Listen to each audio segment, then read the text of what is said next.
अस्सलाम वालेकुम। बर्र सगीर में मुसलमानों को दुश्मन कौन? पाकिस्तान के 22 करोड़, बांग्लादेश के 18 करोड़, इंडिया में 22 से 24 करोड़ है। तो ये तकरीबन 64-65 करोड़ पॉपुलेशन बनती है बर्र सगीर में मुसलमानों की। तो ये बिखरे हुए हैं जिसका मुसलमानों को नुकसान भी है। और यहाँ हमारा दुश्मन है कौन? मेजर गोरेवारिया चैनल पे आके बैठ के कहता है कि बलोच सरदारों के मेरे पास नंबर्स हैं। इंडियन जर्नल कहते हैं कि पाकिस्तान की जो फॉल्ट लाइन्स हैं उन पे हमें इन्वेस्ट करनी चाहिए। पाकिस्तान मसरूफ़ रहे, अंदर उसके प्रॉब्लम्स रहें, वो कश्मीर को भूल जाए। और फिर वही शख्स, ये मेजर गोरेवारिया, इसके अल्फाज हैं कि एक मौलाना को 2 लाख दें, SUV दें, वो दूसरे फ़िरके के ख़िलाफ़ बात करे तो ये नफ़रतें फैलें। तो यहाँ से हमें एक देखना होगा कि हमारे दुश्मन हैं कौन, बर्र सगीर के मुसलमानों को दुश्मन हैं कौन।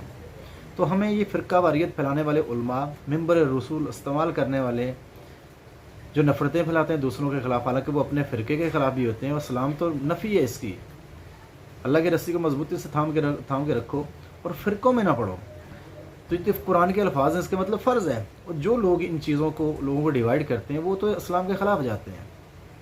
सेकंड, नेशनलिस्ट, वो बलूचिस्तान के हों, वो KPK के हों, वो सिंध में हों, या हमारे आज़ाद कश्मीर में हों, तो ये सारे नफ़रतें फैलाने वाले वो कौम परस्ती के नाम पे और फ़िरका वारियत के नाम पे लोगों को डिवाइड कर रहे हैं। तो अब तो चीज़ें खुल के आ गई, हम तो बरसों से पिस रहे हैं वो फ़िरका वारियत में और कौम परस्ती की नफ़रत में।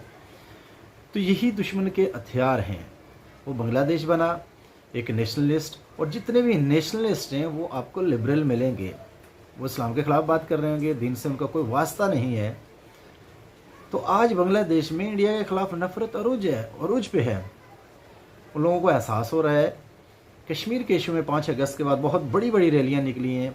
NCR के चक्कर में, जो NCR इंडिया में जो एक कानून था जिसमें स्पेशली मुसलमानों को रगड़ा दिया जा रहा था नेशनलिटी का, जिसमें असम के 15 लाख मुसलमान बहुत ज़्यादा इफेक्ट हो रहे थे, उस पर भी बहुत बड़ी बड़ी रैलियाँ बांग्लादेश में निकली हैं।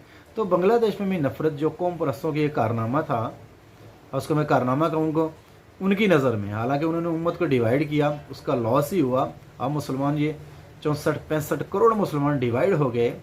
अगर हमारी एक आवाज़ होती, ईस्ट और वेस्ट पाकिस्तान एक होता, तो आज शायद कश्मीर की प्रॉब्लम भी सॉल्व हो जाती। आज इंडिया के मुसलमानों पे भी इतने मज़ालिम नहीं डाल सकता था। लेकिन दुश्मन बरसों से फ़िरकावारियत और नेशनलिज्म को यूज़ करता है, क्योंकि इसके बहकावे में लोग बहुत जल्दी आ जाते हैं, लोग इमोशनल हो जाते हैं। तो अब तो लोगों को देखना चाहिए, समझना चाहिए कि दुश्मन यही हथियार हमारे ख़िलाफ़ इस्तेमाल कर रहा है। और यही देखते हैं हम, यही फ़िरकावारियत, यही नेशनलिज्म, ये सबब है लोगों के इत्तेहाद ना होने का, लोगों के एक ना होने का। और इसमें दुश्मन वो बातल, वो अमेरिका से लेके वो इंडिया, इसी पे बरसों से इन्वेस्ट कर रहे हैं। वो अरबों डॉलर हमें डिवाइड करने पे इन्वेस्ट कर रहे हैं, और हम भी यही कुछ देख रहे हैं, और हम भी इसी काम में लगे हुए हैं, नेशनलिज्म में और फ़िरका वारियत में। हालांकि मुसलमान, इस्लाम कैसे फैला? अखलाक से। यहूदी कचरा फेंकती थी, औरत बीमार हो जाती है, अल्लाह के नबी उसको देखने जाते हैं, वो मुतासर होकर इस्लाम कबूल कर लेती है। तो आज के हमारे उलमा, अगर ऐसा कुछ होता तो ये तो कहते हैं हमारे उलमा साहब बहुत पहुँची हुई हस्ती हैं, तो वो कचरा फेंकती थी, बीमार हो गई, ये उसकी बद्दवा लगी है। लेकिन क्या है, ये सरासर इस्लाम के मुनाफी है, ये इस्लाम की तालीमात नहीं है। फ़िरका वारियत, नफ़रत। इस्लाम तो अगर मुस्लिमों से भी मोहब्बत का दर्स देता है, आप उनसे मोहब्बत रखें, लेकिन उसमें इस्लाम के कुछ रूल्स हैं, वो फॉलो करने भी बहुत ज़रूरी हैं। तो यही 2 चीज़ें जो मुसलमानों की, पूरी उम्मत की, बर्र सगीर में मुसलमानों की जो फॉल्ट लाइन है, वो नेशनलिज्म और फ़िरका वारियत। तो हमें देखना होगा, हमें सोचना होगा, वो फ़िरका वारियत जो नफ़रत फैला रहे हैं वो भी दुश्मन के एजेंट हैं, दुश्मन के एजेंडे पे हैं। और दुश्मन तो खुल के कह रहा है उनको मंथली पैसे मिलते हैं, उनको पैसे दिए जा रहे हैं। और यही नेशनलिज्म, आप आज़ाद कश्मीर के नेशनलिस्ट देख लें, वो शौकत कश्मीरी इंडिया में बैठ के कहते हैं कि भी आपने 94 में एक करारदाद पेश की थी, उस हिसाब से जी भी आज़ाद कश्मीर आपका है, आपको लेना चाहिए। آپ کو اس کو لینے کے لیے کیا کچھ کیا؟ انڈیا میں بیٹھ کے وہ شخص کہہ رہے ہیں وہ ساتھ میں خود مختار کشمیر کے ہم ہی ہیں یہ لوگ. یہی امجد مرزا وہ انڈین فوجی کو شہید لکھتے ہیں اور چائنا کو دھمکیاں دے رہے ہیں کہ انڈیا کے پاس بہت اچھے ہتھیار ہیں.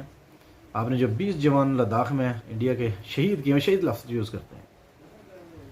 تو یہ برسوں سے دشمن کے پے رول پہ ہیں. وہ کراچی میں ہم نے دیکھا جتنے بھی MKO کے لڑکے پکڑے جاتے تھے ان کی ٹریننگ انڈیا سے ہوتی تھی. وہ خود ایکسیپٹ کرتے تھے.